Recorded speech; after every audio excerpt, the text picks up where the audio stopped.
Hrvatska će plaćati penale, a građani visoku cijenu otpada zbog neprovođenja politike kružnog gospodarenja otpadom koju je naša država prihvatila, ali očito ne može ispuniti. O ovoj temi u EU parlamentu govorio je i Živi zid. U studiju pozdravljam Vladimiru Palfi, čelnicu Živog zida. Dobrodošli. Hvala vam na pozivu. Dakle, evo za početak ovaj problem plaćanja penala, o tome govori i bivši ministar za energetiku i gospodarstvo, odnosno zaštitu okoliša iz redova Mosta, ali evo i predstavnik Živog zida u EU parlamentu također je progovorio. Mislite da je ovo jedan problem o kojoj Hrvatskoj baš i ne vodi se računa? Apsolutno. Mi smo do 2018. godine trebali zatvoriti prema direktivama Europske unije sva ilegalna odlagališta, ali mi to nismo napravili. Do 2020. godine direktiva je da preko 50, odnosno 50% komunalnog otpada recikliramo. Mi smo sada negdje na 14%, što znači da je nemoguće da do kraja godine dođemo do 50% i nećemo doći. To su sve stvari na koje ćemo plaćati penale, odnosno visoke kazne. Ako se ne varam, mi smo do sad dobili oko 3 presude. Ja bih htjela se osvrnuti na jednu gdje je Živi zid bio direktno uključen, a to je Crno brdo u Biljanima Donjima. Taj problem traje već gotovo 10 godina. Nas su još 2012. godine mještani zvali da dođemo u pomoć. Tad je na vlasti bio SDP i ministar Zmajlović. Kad smo se bavili tom temom, cijela jedna ulica, mi smo snimali filmić sa tim ljudima, ili su imali smrtni slučaj od raka ili su ljudi bolovali od raka. I nikog nije bilo briga. Znači, mi smo čak razmišljali da dio te otrovne troske, tamo ima oko 140.000 tona otrovne troske, da je utovarimo ispod ministarstva, jer više nismo znali na koji način da reagiramo. Pisali smo pisma i mailove slali i nikog nije bilo briga. Čak je jedan institut iz Njemačke istraživanjem dokazao da je trska kancerogena i da loše utječe na ljudsko zdravlje. Europska unija nas je par puta upozoravala, međutim do danas taj problem nije riješen. U Hrvatskoj jednostavno ne postoji politička volja da se gospodari otpadom na pravilan način. Predsjednik Živog zida prije par dana u petak prošli bio je u jednoj austrijskoj firmi, neću je imenovati, to je najmodernija tvornica u svijetu. Ona se bavi preradom visoko kvalitetnog otpada u visoko energetsko alternativno gorivo.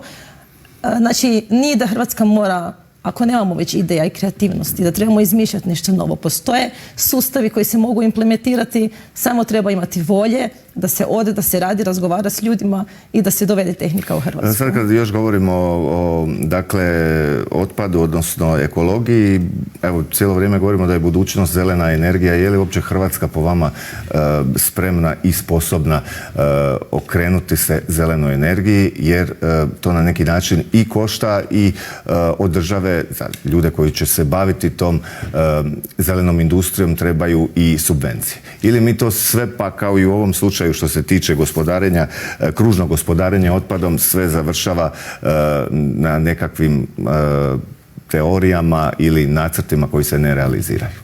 Ništa se ne realizira. Naravno da se treba okrenuti zelenim politikama. Svaka moderna razvijena država tome treba težiti i teži. Kratkoročno će to biti teško, međutim dugoročno mi moramo na tome raditi. Daleko više nas koštaju CG-ovi koji se grade, koji nemaju nikakvu korist niti svrhu, koji gomilaju gubitke, koji utječu loše na ljudsko zdravlje.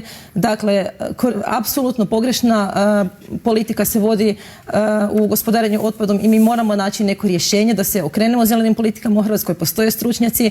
Mi smo prije tjedan dana imali jedan okrugli stol na temu pitke vode. Ivan je okupio 20 udruga koja se bavi zaštitom okoliša. Ljudi imaju sjajne ideje, samo treba ljude postići za isti stol i rješenje će se iznaći. Problem je što politika, nažalost, ne sluša struku i misli da je najpametnija. Idemo na, dakle, aktualna politička pitanja. Jesu li Živom zidu konačno prestala previranja, odlasci iz stranke, odnosno nekad prepoznatljiva imena koja su i napustila stranku? Je li taj proces po vama završen? Pa, završen je. Mi smo imali jedan težak period iza nas, to sigurno, i malo smo se zatvorili prema javnosti, nismo toliko radili prema van koliko smo radili svih ovih prošlih godina. Radili smo na reorganizaciji stranke, doveli smo kvalitetne nove ljude, razvijali smo nove politike koje ćemo uskoro prezentirati javnosti i mislim da je loše stanje koje smo imali sad iza nas i da se naravno napokon možemo posvetiti budućnosti. Dobro, je li to utjecalo na, to je činjenica, i pad rejtinga stranke? Apsolutno da je utjecalo. Nama su otišli 2 od 3 ključnih ljudi, odnosno vidljivih ljudi u javnosti. Međutim, bazite jedan apsurd. Iako je javnost se želi boriti protiv korupcije i ljuti su na korupciju, ljuti su na HDZ i na SDP koji se ne bore dovoljno, ljuti su na ministre koji su u koruptivnim aferama. Međutim, što se kod nas desilo? Kada je predsjednik Živog zida odlučio jedan koruptivni element maknuti iz stranke, tu su ljudi se naljutili na nas. Znači, umjesto da je on na neki način nagrađen, što se odupro korupciji, što je htio izbaciti korupciju iz svojih redova, on je kažnjen na neki način. Međutim, ja vjerujem da je to samo privremeno. Ljudi su sad ljuti ne toliko samo zbog odlaska nekih članova, nego što su izgubili tu nadu u treći put, u treću opciju. Ja vjerujem da se ta treća opcija može izraditi, mi radimo na tome i vjerujem da će ljudi s vremenom opet dobiti povjerenje, vratiti povjerenje u Ivana. On nije napravio nikakve velike pogreške, on nema repova, nije doveo na vlast niti jednu, niti lijevo, niti desno. Da, ali evo sad dalje pitanje. Nekada kada bi se spomenuo Živi zid, ljudima je prva asocijacija bila zaštita građana od ovrha, izbacivanje iz domova, kuća, stanova. Kakva je danas prva asocijacija na Živi zid ili što bi željeli da bude, dakle, asocijacija na stranku? Pa sad kad pitamo ljude, ljudi su još uvijek ljuti. Njima je asocijacija, treća opcija se je izgubila taj neki svoj smisao. Međutim, mi radimo na tome svaki dan i ono što želimo da ljudi vide da smo mi, iako nismo djelovali prema van, da smo radili kvalitetne stvari. Unazad 3-4 mjeseca mi smo organizirali 5 tribina, odnosno 5 okruglih stolova na temu kune, položaja kune, odnosno uvođenja ili neuvođenja eura i na temu antikorupcije, odnosno ispitivanja porijekla imovine. Ljude koje smo posjeli za stol, ja mislim da ne može ni jedna druga politička opcija u Hrvatskoj osim Živog zida. Mi smo imali izviždače, istraživačke novinare, politiku, struku, imali smo pravne ekonomske stručnjake, predstavnike sindikata i to je bilo nešto predivno za vidjeti. Svi ti ljudi rade s nama, pomažu Ivanu, stojimo na raspolaganju i vjerujem da će Ivan moći snage prezentirati sve ono što je radio ovih mjeseci javnosti i da će opet steći povjerenje. Danas nema stranke koja u svom programu nema borbu protiv korupcije, nepotizma, pogodovanja, borbe protiv uhljeba. Jesu li neke stranke kopirale vaše programske platforme? Pa ja bih rekla, ne samo da jesu ili da je to neka deklarativna borba, to je zapravo apsurdno. Kad gledate na koji način funkcioniraju i HDZ i SDP, vidjet ćete da oni počivaju na korupciji. Ne samo da ju štite, nego ju i generiraju. Nema ministra koji je do sad bio smijenjen da nije smijenjen zbog korupcije. Ili da vam velim, recimo, 2014. kad smo izlazili na izbore predsjednički, mi smo govorili o korupciji u izbornom zakonu. SDP je tad bio na vlasti, bilo je oko 400.000 više birača nego što je bilo građana u Republici Hrvatskoj i SDP ne da nije ništa napravio, tek su kad smo ih mi prozivali išli nešto smanjivati, smanjili su možda za 200.000 broj birača, tada još uvijek je 200.000 viška, međutim da ih nismo pritiskali ništa ne bi napravili. I HDZ i SDP redom su odbijali naše zakone koje su se trebali boriti protiv korupcije. Odbili su zakon o ispitivanju porijekla imovine, odbili su zakon o zaštiti zviždača, odbili su zakon o sprečavanju sukoba interesa gdje smo predlagali da se imovinske kartice proširi, da se uvedu i imovina roditelja, braće i sestara, jer znamo da političari koji gomilaju imovinu pripisuju na svoju bližnju. Ali dobro, zašto kad smo kod toga inzistirate na poreznoj upravi da traži provjeru imovine političara, mnogi su prepoznali u tome neku populističku ideju? Zato što smatramo da svi oni koji su ilegalno stekli svoju imovinu moraju završiti u zatvoru. Znači, procjena nekih stručnjaka je da su upravo političari, dužnosnici i direktori javnih poduzeća generator korupcije i godišnje je po procjeni stručnjaka ispari u nepoznatu preko 20 milijardi kuna kroz korupciju. Smatramo da je to neizmjerno važno i trenutno u postojećem sustavu Porezna uprava je jedina koja ima zapravo nadležnost provjeravati nesrazmjer i imovine političara, odnosno primitak i količinu imovine. Dalje to najbolje rješenje vjerojatno nije, trebala bi biti neka neovisna institucija, međutim sve dok su HDZ i SDP dok se izmjenjuju na vlasti, niti sudstvo, niti državne institucije nisu neovisne. Zanimljivo, čini mi se 4. listopada prošle godine Živi zid je tražio od bivšeg ministra Kujundžića da makne fokus sa gladi za novcem na ekonomiku zdravstvenog sustava. Mnogi su vas tada ismijavali da bi 4 mjeseca poslije ministar zdravstva bio smijenjen. Apsolutno, po meni osobno, mislim i po mojim kolegama iz stranke, gospodin Kujundžić je najgori ministar u povijesti. On je gomilao svoju imovinu, manje se bavio zdravstvom. Zdravstvo je danas u knockdownu, to svi vidimo. Ono što smo mi radili sa stručnjacima, što su oni nas upozoravali, da se i ministar Kujundžić, kao i svi ministri prije njega i kasnije koji će doći iza njega, misle da se povećanjem poreza ili nameta može riješiti problem u zdravstvu, umjesto da se orijentira na upravljanje bolnicama, na javnu nabavu ili na formiranje cijene lijekova. Cijene lijekova, nažalost, danas se u Hrvatskoj ne formiraju tržišno kako bi trebalo, što bi bilo normalno, nego samovoljom ministara. Pa recimo prema članku 7 pravilnika o formiranju cijene lijekova, tako ministar odluči da će cijene lijekova u Hrvatskoj se određivati kao što se to određuje u još 5 zemalja u Europi, s time da su 3 od tih 5 zemalja među 10 najrazvijenijih u Europi, znači Francuska, Italija i Njemačka. I apsurdno je da uopšte se na takav način razmišlja kako će naši pacijenti moći sa svojim plaćama plaćati iste cijene lijekova kakve plaćaju građani u Italiji ili Njemačkoj koji imaju i do 10 puta veće mirovine i veće plaće. I jedino što se od toga dobiva je da se uzima novac iz džepova građana i slijeva se u blagajne veledrogerija. Da, zadnje na što ste upozorili je prijava gradonačelnika Bandića zbog rotora, ali dakle ne samo DORH-u, na što ajmo reći da smo već navikli, već i Europskom uredu za borbu protiv prijevara. Točno, naš vijećnik, sad je i saborski zastupnik, Damjan Vucelić, kao vijećnik u gradskoj četvrti Novi Zagreb Zapad, još je prije 2 godine upozoravao da će se u vrijeme kad se gradi rotor, da će se novac iz europskih fondova koristiti ne samo izgradnju rotora, nego da će se uređivati privatne parcele, susjedne parcele, koje pripadaju tvrtci Rotor Jug d.o.o.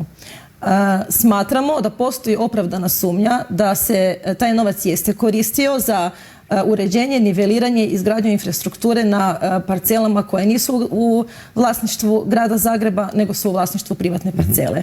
I prijavili smo posiju, prijavili smo DORH-u i u procesu smo prijave OLAF-u. Gdje je po vama razlika između populizma i realne politike? Pa ne znam vam što reći. Dalje realna politika kad se obeća 200.000 radnih mjesta ili se obećaje ukinuti Ovršni zakon, to se ne radi 20 godina. Za mene to nije realna politika. Realnija politika je za mene ono što se naziva populizmom, kada se sluša glas naroda, kada se razgovara s građanima, kad ste na terenu s njima i kad pokušavate zakone prilagoditi građanima, da bude njima što lakše, a ne da se... Da, ali problem Živog zida, mnogi su rekli, dakle, simpatiziraju vas, govorimo i o onom razdoblju ranije, prije ovih zadnjih parlamentarnih izbora, ali što kad dođu na vlast, zasigurno ne bi mogli izrealizirati sve ili oni ne mogu s nikim u vlast. Dakle, govorimo sad ili o spektru lijevih, desnih stranaka ili stranaka centra. Dakle, uz tu borbu koju ste proklamirali i proklamirate, imate tu nekakvu sjenu da zapravo vi nećete s nikim, odnosno s vama neće nitko. Pa sad ćete vidjeti kroz ovih par sljedećih tjedana ili mjeseci koje dolaze da je to upravo suprotno. Ivan radi cijeli glavni odbor stranke radi na stvaranju jedne velike platforme koja će izaći na izbore, nadamo se da ćemo uspjeti.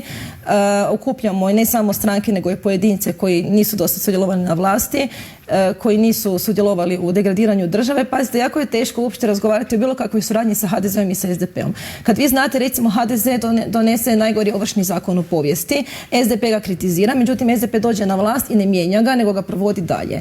SDP digne PDV sa 23 na 25%, HDZ kritizira, međutim dođe na vlast, ne smanji ga nego ga provodi i dalje. SDP donese one najgore predstečajne nagodbe, HDZ ih kritizira, međutim dođe na vlast, ne mijenja ih, nego ih dalje koristi. Dakle, to stranke, one se ne bore niti jedna protiv druge, niti se bore za neke određene ciljeve, nego se međusobno nadopunjuju i rade jedno za drugo. Da, sad ste spomenuli moguće koalicije prije parlamentarnih izbora. Dakle, spremali se Živi zid na neku od tih koalicija, rekli ste da će se to uskoro znati, ali evo konkretno, jesu li možda vaši saveznici u budućnosti, kažem pod navodnike, gospodin Kolakušić, Dalija Orešković, platforma Pametno?